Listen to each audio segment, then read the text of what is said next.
There was a very weird twist in the case of British man Peter Falconio. Here in the UK, many different newspapers published a report saying that bones had been found in the outback in Australia that potentially belonged to Peter Falconio.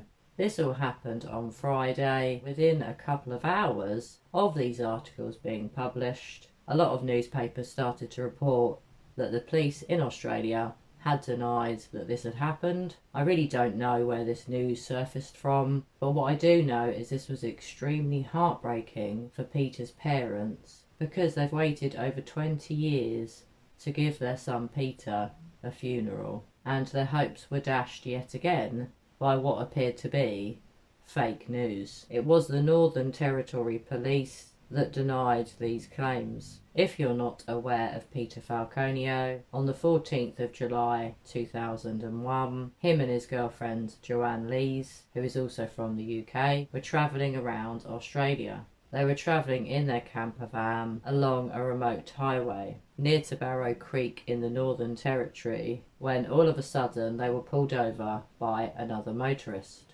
This motorist flashed them down, leading them to believe that there was a problem with their camper van. The person in the other vehicle was called Bradley Murdoch, and Peter Falconio left the camper van to see what the problem was. According to Peter's girlfriend Joanne, Peter was then shot by Murdoch, and Murdoch then tied up Joanne in cable ties with, I'm guessing, the intention of assaulting her. Miraculously, Joanne managed to escape, and I must say I've never really understood how she managed to do that. Her story has always been a bit iffy and a bit sus to me, and I'll be honest, whenever I've seen interviews given by Joanne Lees, I've seen huge red flags. The entire story never added up to me. Maybe Murdoch really did kill Peter, but where is his body? And nearly 22 years have passed by, and Peter's family and friends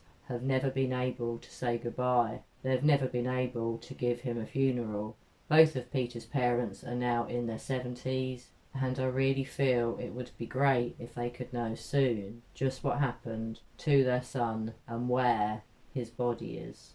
Like I said, guys, I really don't know if this was a hoax, if it is fake news. It does appear that it is, and whoever made up this story really is sick. So guys, did you hear about this? And have you heard about Peter's case? I would really love to know what you think happened to Peter. Do you really think Murdoch was involved?